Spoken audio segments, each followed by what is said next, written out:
स्वागत है आप लोगों का मेरे YouTube चैनल में। इससे पहले फर्स्ट ईयर वालों के लिए जो कि बीएससी के स्टूडेंट हैं, मैं उन लोगों के लिए करीब करीब 5 वीडियो बना दिया हूँ, ठीक है, जिसमें कि आप लोग को एमसीक्यू और इम्पोर्टेंट क्वेश्चन बनाए बताए गए थे। ये देखिए प्रीवियस ईयर क्वेश्चन पेपर ही है पूरा एमसीक्यू का, जिसमें 2022 का, ठीक है, जिसमें 14 क्वेश्चन आए थे। तो मैं ये भी आप लोग को बता दे रहा हूँ पूरा का पूरा क्वेश्चन पेपर, ताकि आप लोग को अंदाजा लग जाए, अनुमानित हो जाए कि किस टाइप के क्वेश्चंस आते हैं। ठीक है, तो शुरू करते हैं। देखिए पहला क्वेश्चन जो है हम लोग का कह रहा है processed data is called. Processed data क्या कहा जाता है? तो इसका जो हम लोग का राइट आंसर होगा वो होगा option number C, information.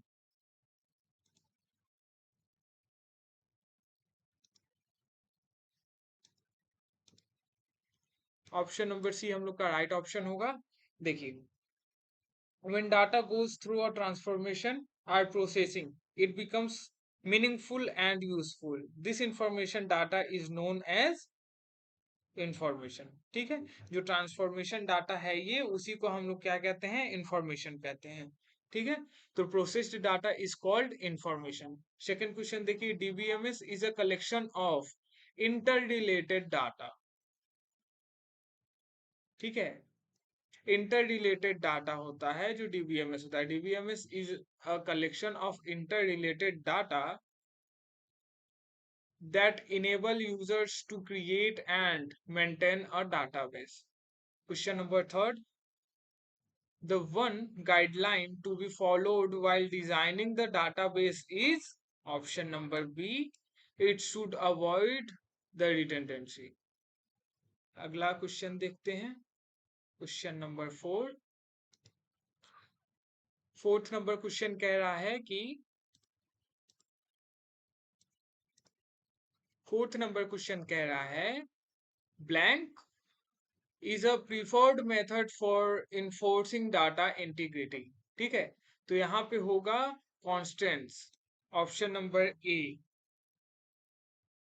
Option number A होगा। तो preferred method for enforcing data integrity is constant। ठीक है, constant are a preferred method for enforcing data integrity in a database। Question number question number fifth कह रहा है advantage of the database management approach is. इसका option हो जाएगा option number C, data is integrated and can be accessed by multiple programs. Fifth number question का हो जाएगा ये। क्वेश्चन नंबर 6 देखते हैं। Question number 6, DBMS help to achieve centralize control of data, data independence, या फिर दोनों, ए एंड बी, या फिर इन दोनों में से कोई भी नहीं। तो जो राइट ऑप्शन होगा हम लोग का ऑप्शन नंबर सी का, वो हो जाएगा both A and B. Option number C सही हो जाएगा हम लोग का, both A and B. DBMS help in achieving both centralized control of data and data independence। Okay, seventh number question देखिए। सेवेंथ नंबर क्वेश्चन कह रहा है व्हाट इज इंटीग्रिटी। इंटीग्रिटी क्या है?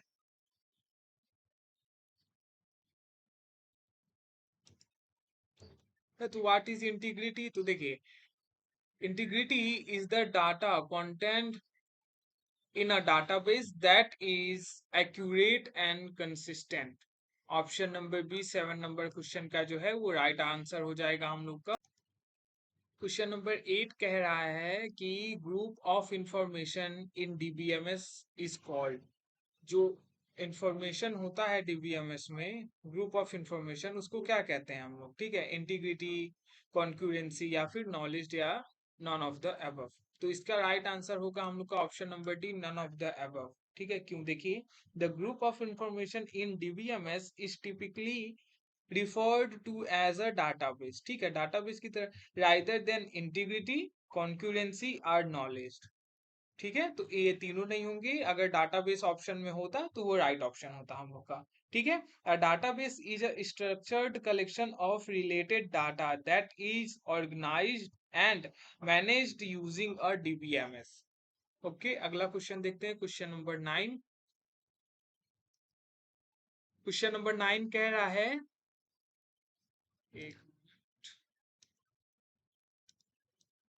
क्वेश्चन नंबर 9 कह रहा है first network DBMS is called. पहला जो था वो था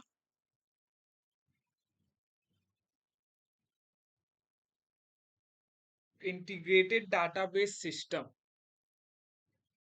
ऑप्शन नंबर ए। ठीक है, integrated database system is a first network DBMS. Question number 10 देखते हैं, कह रहा है इन 1968 IBM launched the world's first hierarchical database management system called, क्या था वो? तो वो था इंफॉर्मेशन मैनेजमेंट सिस्टम, IMS। ठीक है, ये नहीं कि IMS है तो आप अब एग्जाम में पढ़ें तो इनएक्टिव लगा के चले आए। फर्स्ट ऑप्शन होगा इंफॉर्मेशन मैनेजमेंट सिस्टम, IMS। ठीक है, फुल फॉर्म पे भी ध्यान देते रहिए, हर बारी एग्जाम में 2 से 4 क्वेश्चन ऐसे आते हैं जिसका फुल फॉर्म पूछता है, या पूछेगा IMS स्टैंड्स फॉर, या फिर what is the full form of IMS, तो इंफॉर्मेशन मैनेजमेंट सिस्टम। ठीक है, ये भी ध्यान देते रहिए आप लोग फुल फॉर्म पे भी।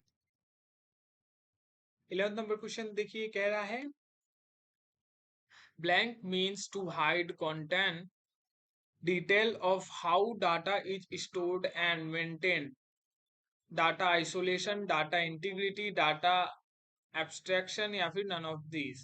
तो इसका राइट आंसर होगा हम लोग का option number C, data abstraction means to hide content detail of how data is stored and maintain. Option number C जो है ये हम लोग का राइट ऑप्शन है। अगला क्वेश्चन देखते हैं, question number 12। There are level of data abstraction, right answer हो जाएगा हम लोग का there are 3 levels of data abstractions. ठीक है, तो ऑप्शन नंबर सी जो है वो हम लोग का राइट है। ठीक, अगला क्वेश्चन कह रहा है, question number 13, in data abstractions what is the level of abstractions, physical level, conceptual level, view level, या फिर नन ऑफ दिस। तो इसका राइट आंसर हो जाएगा option number C, view level. ठीक है,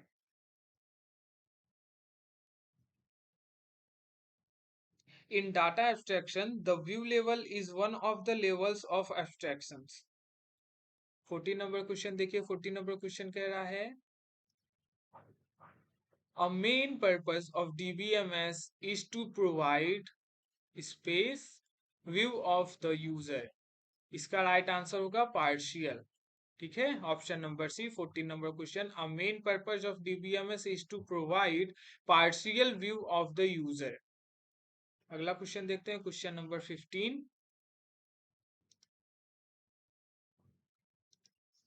15 नंबर क्वेश्चन कह रहा है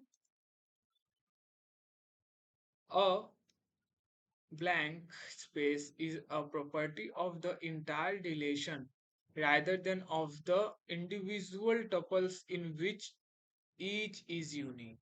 इसका आंसर होगा ऑप्शन नंबर बी, की। A key is a property of the entire relation rather than of the individual tuple in which each is unique। ठीक है, देखिए टपल क्या है, टपल को ही रो भी कहते हैं। ठीक है, टपल रो से ही रिलेटेड है, रो और टपल दोनों एक ही चीज है, तो कहीं पे टपल की जगह रोज लिख के दे दे तो आप लोग कंफ्यूज मत होइएगा।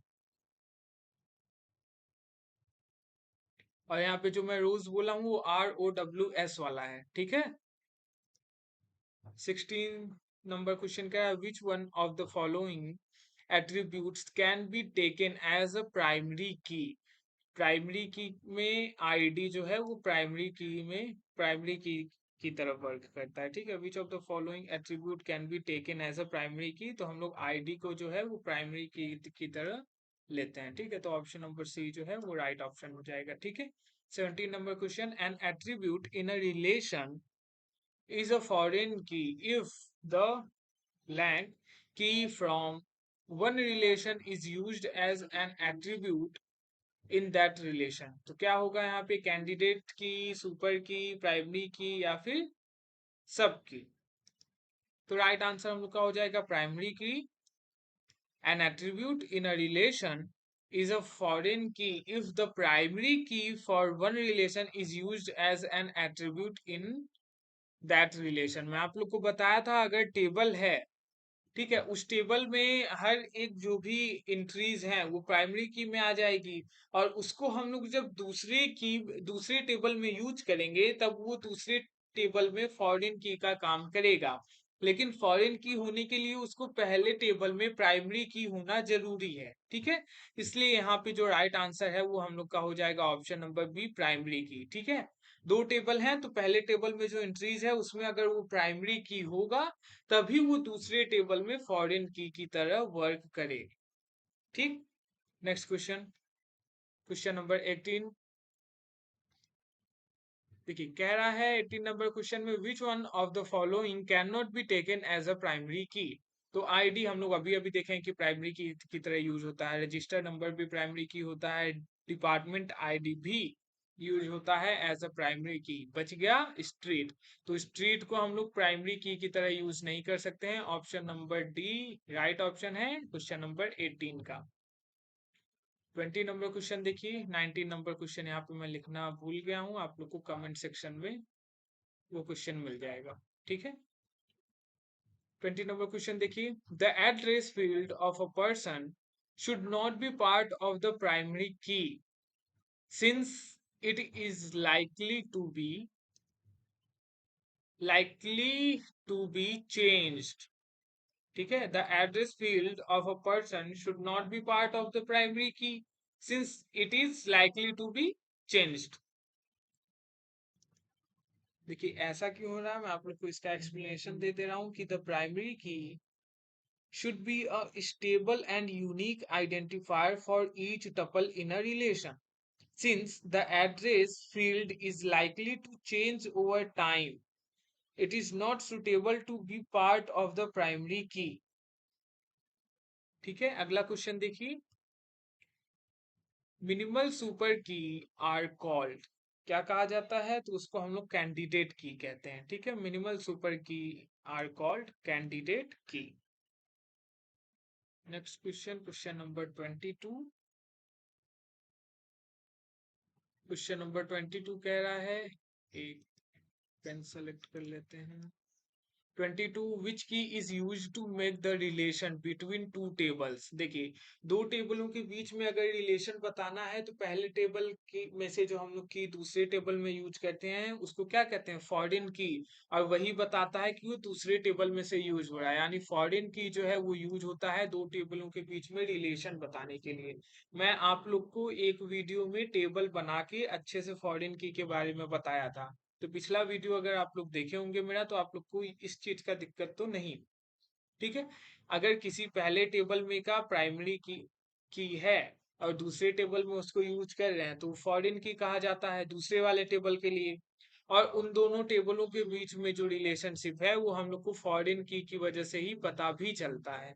ठीक है, तो फॉरेन की यूज होता है दो टेबलों के बीच में रिलेशन को बताने के लिए। ठीक, 23 नंबर क्वेश्चन देखते हैं, in the context of relation in the database choose a false statement। कौन सा इसमें से स्टेटमेंट है जो गलत है। Primary key is obtained by removing more attributes in the candidate की, ये ऑप्शन गलत है और गलत है, इसलिए 23 के लिए ये सही है। थोड़ा अजीब बात हो गया। In the context of relation in the database choose a false statement, तो जो ऑप्शन नंबर डी है वो फॉल्स स्टेटमेंट है। ठीक है, देखिए the statement that is false is primary key is obtained by removing one more attributes in the candidate key. देखिए क्यों गलत है मैं आपको बता दे रहा हूं, the primary key is a candidate key that is chosen as the main unique identifier for a relation. It is not obtained by removing attributes, but rather selected based on its uniqueness and stability। ठीक है। Next question देखिए, what is the full form of DDL. मैं आप लोग को अभी बताया हूँ एक दो क्वेश्चन ऊपर ही कि फुल फॉर्म आप लोग को दो चार जरूर मिलेगा। पिछले बार ही देखिए डीडीएल का फुल फॉर्म पूछा था। अब कितना आसान है ये। ठीक है, ये सब मतलब बोनस पॉइंट होता है आप लोग के लिए कि बोनस मार्क्स होते हैं, ये सब डाटा डिफिनेशन लैंग्वेज होता है डीडीएल का फुल फॉर्म। ठीक है, अगला क्वेश्चन देखते हैं। Question number 25, a logical schema is, बार बार ये पेन गायब हो जा रहा है। अ लॉजिकल स्कीमा इज क्या होगा देखिए। तो 25 नंबर क्वेश्चन कह रहा है अ लॉजिकल स्कीमा इज, तो a logical schema describe how data is organized and structured in the database system। ठीक है, तो इस हिसाब से जो ऑप्शन नंबर बी है वो राइट ऑप्शन होगा, describe how data is stored on disk. ठीक है, नेक्स्ट क्वेश्चन देखिए, a set of possible data values is called, क्या कहा जाता है, कहा जाता है डोमेन। ठीक है, पॉसिबल डाटा वैल्यूज जो होते हैं एक सेट पॉसिबल डाटा वैल्यूज का कहा जाता है डोमेन। ठीक है, नल इज, नल क्या है, the same as zero for an integer, the same as blank for character, the same of zero for integer and blank for character, या none of not a value। तो 30 number जो question है इसका right option होगा हम लोग का not a value, option number D, कोई वैल्यू ही नहीं होता है। अगर आप इंटीजर की जगह वहां पे ऐसे जीरो भी लिख देंगे तो जीरो भी तो एक वैल्यू रिप्रेजेंट करने लग रहा है। ठीक है, तो जो नल होता है, नल कोई भी मतलब एकदम वो ब्लैंक खाली, मतलब कुछ भी नहीं है वहां पे। ठीक है, मतलब कुछ वैल्यू है ही नहीं, नॉट अ वैल्यू इसका राइट आंसर होगा। कई लोग लगा देते हैं कि the same as blank for characters, ये भी गलत है, नॉट अ वैल्यू होगा। ठीक है, null null is a special marker used in database to represent the absence of a value or an unknown value। ठीक है, it is not equivalent to zero for integer or blank for characters, as it represents the absence of any value in a specific attributes or field। ठीक है, तो हम लोग उसको ये भी नहीं कह सकते कि same as zero for an integer या फिर same as blank for characters, वो कोई वैल्यू नहीं है, नॉट अ वैल्यू। ठीक है, अगला क्वेश्चन देखते हैं, क्वेश्चन नंबर 31।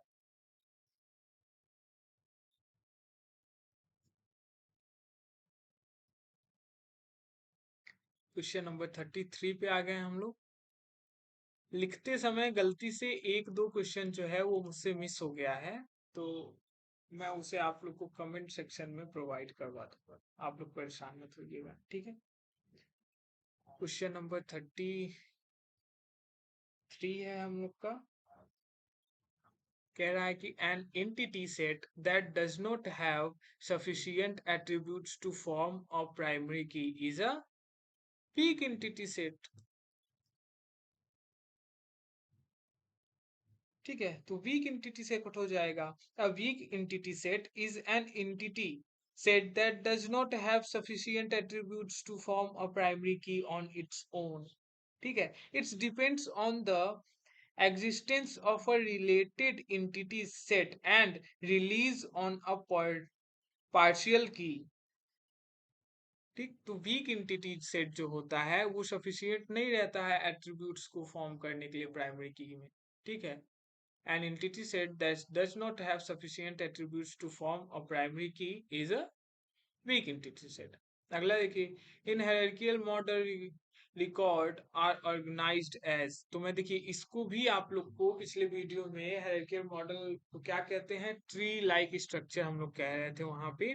तो इसका राइट ऑप्शन ट्री हो जाएगा। किस बेसिस पे कह रहे थे, मैं आपको वहां पे ये चीज समझाया था उस वीडियो में कि इसका स्ट्रक्चर ट्री की तरह दिखता है इसलिए इसको ऐसे कहते हैं, और इसमें जो रिकॉर्ड्स होते हैं उसको भी ट्री के शेप में ही रखा जाता है। मैं आप लोग को कॉलेज का एग्जाम्पल दिया था कि कॉलेज को डिवाइड करते हैं तो वो तीन हिस्से में, अगर आप या पहले दो हिस्से में बांटिए, स्टूडेंट और टीचर, फिर अब स्टूडेंट में आएंगे तो उसका अलग अलग चीज हो जाएगा, उसको भी डिस्ट्रीब्यूट करेंगे तो फिर उसका name, ID, department, roll number, teacher teacher के पास अब आइए, टीचर के पास भी आएंगे तो उसका भी नेम, डिपार्टमेंट, आईडी, ठीक है। फिर उसके बाद से इसको और भी ज्यादा बांट सकते हैं, तो एक पर्टिकुलर चीज को कई सारे भागों में हम लोग बांटते हुए चले जाते हैं, ठीक है। तो in hierarchical model records are organised as tree, tree shape में ऑर्गेनाइज करते हैं। इसको भी मैंने पिछले वीडियोस में समझा रखा है, तो अगर आप लोग वो देखे होंगे तो आप लोग को दिक्कत नहीं होना चाहिए।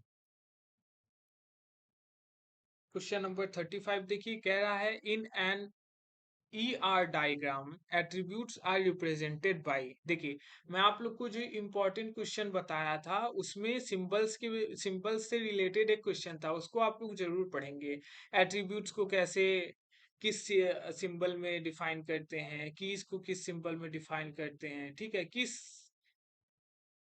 डायग्राम में उसको रखते हैं, किस शेप में उसको रखा जाए। जैसे ER डायग्राम जो हम लोग बनाते हैं उसमें एट्रीब्यूट्स को हम लोग इलिप्स में दिखाते हैं, ठीक है। मतलब कि अगर कोई एट्रीब्यूट आप लिखेंगे तो आपको इलिप्स शेप बनाना पड़ेगा और उसके अंदर ही आप वो एट्रीब्यूट लिख सकते हैं। तो वहां पे फिगर या शेप देख के ये चीज समझ आ जाता है कि वो एट्रीब्यूट है या की है या फिर रिलेशन बता, अलग से उस चीज को डिफाइन नहीं करना पड़ता है, इसलिए ऐसा सिस्टम किया गया था। तो आप लोग इसके बारे में भी जरूर पढ़ेंगे। और ER डायग्राम तो एकदम पढ़ लीजिएगा, ये बहुत इंपॉर्टेंट होता है। अगर ER डायग्राम आप अच्छे से मन से पढ़ लेंगे तो इससे रिलेटेड कई सारे क्वेश्चन आपके क्लियर हो जाएंगे।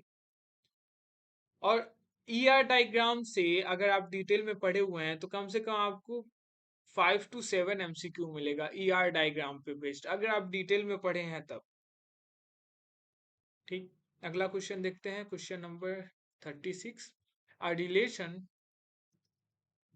क्वेश्चन नंबर 36 कह रहा है a relationship database developed refers to a record as a tuple। Option number C right answer होगा, एज अ tuple। अगला question 37। The statement in SQL which allow changing the definition of a table is altered। The statement in SQL which allow changing the definition of a table, ठीक है। Table में change करने के लिए, table के किसी character की definition में चेंज करने के लिए हम लोग अल्टर का यूज करते हैं, चेंजिंग करने के लिए, ठीक है। 38 क्वेश्चन नंबर देखिए। देखिए, मैं आप लोग को बता दे रहा हूँ अल्टर के बारे में थोड़ा सा। The alter statement in SQL is used to modify the structure are definition of an existing database object such as a table. It allows adding or removing columns, modifying columns attributes, changing contents, or alternating other space of the tables structures, ठीक है। देखिए, alter यहाँ पे जो है आपको दिख रहा होगा कि कैपिटल में नहीं लिखा हुआ है, लेकिन हम लोग किसी भी एसक्यूएल कमांड को लिखते हैं तो उसको कैपिटल में ही लिखा जाता है। कमांड जब भी लिखते हैं तो कमांड कैपिटल लेटर्स में लिखे जाते हैं, स्मॉल लेटर में नहीं लिख सकते हैं, ठीक है। इस चीज का आप लोग ध्यान रखिएगा। यहाँ ऑप्शन में ऐसे ही दिया हुआ था क्वेश्चन पेपर में भी, लेकिन कभी भी आप लोग ध्यान रखेंगे कमांड है तो उसको हम लोग स्मॉल लेटर में नहीं लिख सकते, उसको कैपिटल में ही लिखना है, ठीक। 38 नंबर क्वेश्चन देखिए। A state of transaction in which the basic transaction operation starts is said to be, क्या कहा जाता है, तो उसे हम लोग कहते हैं एक्टिव स्टेट। अगला क्वेश्चन देखिए, क्वेश्चन नंबर 39।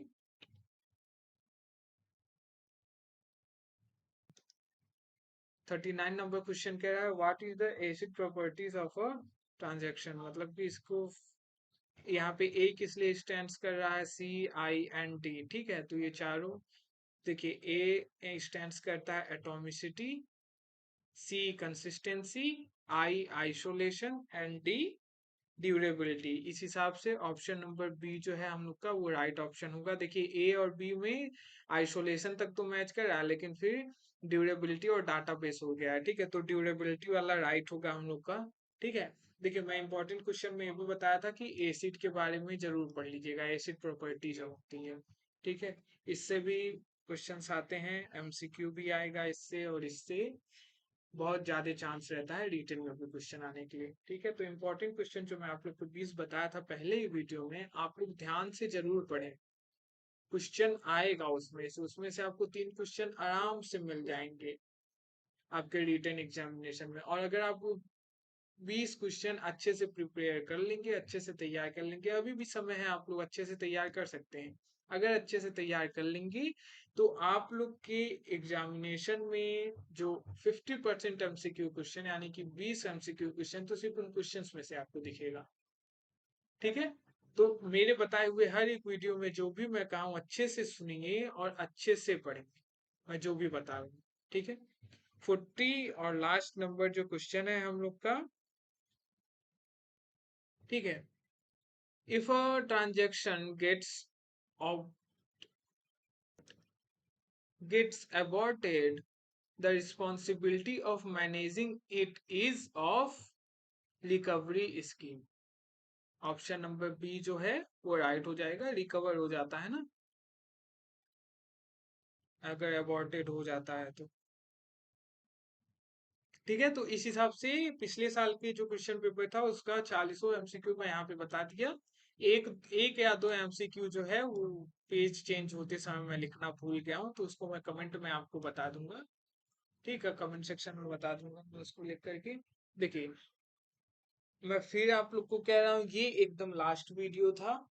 आप लोग मेरे बनाए हुए इन जितने भी वीडियो हैं आप लोग के लिए, जो फर्स्ट ईयर वालों के लिए बना है, आप लोग अगर ध्यान से देख लेते हैं तो मैं कंफर्म कह रहा हूँ कि आपको 3 क्वेश्चन रिटेन में मिल जाएगा और 35 क्वेश्चन तक एमसीक्यू मिल जाएंगे। ये कंफर्म है कि इतना आपको मिल जाएगा एग्जाम में। तो ध्यान से, सिर्फ 6 वीडियो बने हैं, 6 वीडियो आपको पढ़ना है और 20 से अलग से 20 क्वेश्चन पढ़ना है। ठीक है, अब कुछ बच्चे कमेंट किए थे कि सर आंसर प्रोवाइड करवा दीजिए। तो मान लीजिए ऐसे वीडियो में मैं 20 क्वेश्चन का आंसर नहीं बता सकता हूँ, लेकिन मैं आप लोग को डिस्क्रिप्शन में लिंक दे दूंगा, आप लोग उस लिंक पे जाके पढ़ लीजिएगा। ठीक है, और बाकी सारे क्वेश्चन आप लोग को आराम से गूगल पे मिल जाएंगे। आप लोग को अगर नहीं मिल पा रहा है तो मैं डिस्क्रिप्शन में लिंक दे दूंगा, आप लोग वहां से जाके पढ़ लीजिएगा। ठीक है, thank you everyone and best of luck.